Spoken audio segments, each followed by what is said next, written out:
This is Carolina Haints.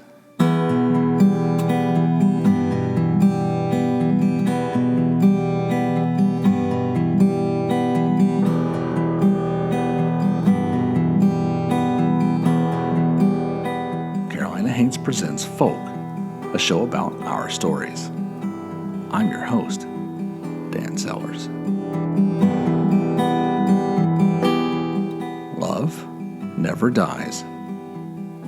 While we may shake off this mortal coil, true love endures.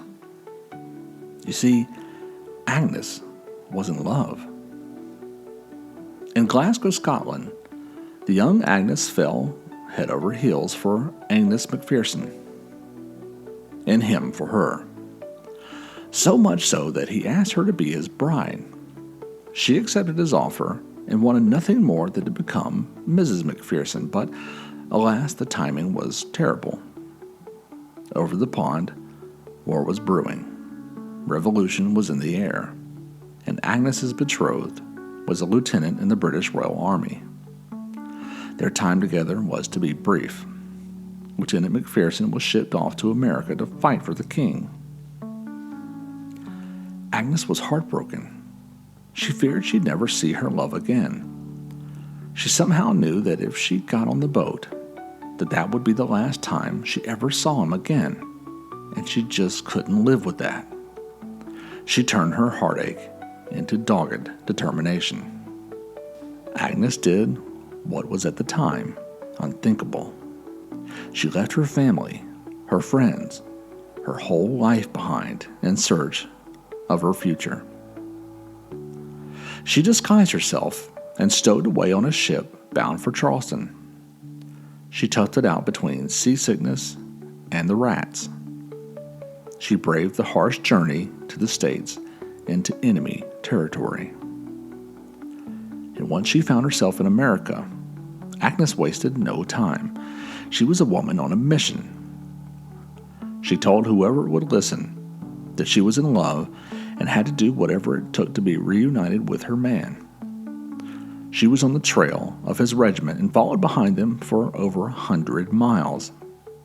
Agnes braved the difficult wilderness and harsh environs. Eventually, lovely Agnes made her way to Camden, South Carolina, where she intended to catch up to him. The journey through the low country up to the Midlands was very difficult. She dreamed of being reunited and swept up into her lover's arms. On that beautiful day, nothing else would matter. Hunger, exhaustion, fever, none of that would matter. She'd find the only thing that truly mattered to her.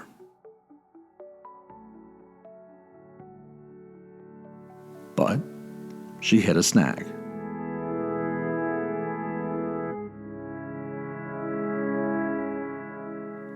When Agnes finally made it to the small village of Camden, her anticipation devolved into a soul-crushing blow. Her fiancé wasn't encamped there as she expected. Not only that, she had no further leads as to where he might be. With no hope and no end in sight, and with the massive toll of her incredible journey, she didn't intend to quit. But little did she know, her odyssey had come to an end. As determined as she might have been, there's just some illnesses that even love can't cure. And now, over 2 centuries later, folks say that Agnes still searches for her beloved.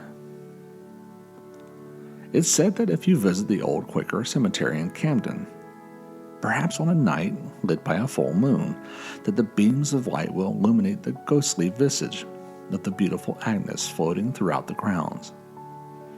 If you look, you just might find a solemn grave, set apart from the others by a small wall of stone. And on the haggard, moldy tombstone, you'll likely find rocks, coins, and trinkets, and the inscription, "Here lies the body of Agnes of Glasgow."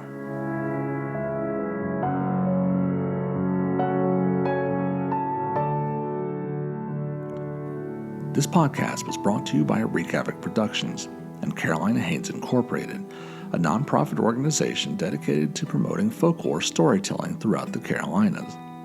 You can learn more about us, including our book, Legends and Lore Markers, and upcoming tour dates on our website, carolinahaints.com. We'll be back next week with a new episode. Tune in then to keep the folklore tradition of oral storytelling alive.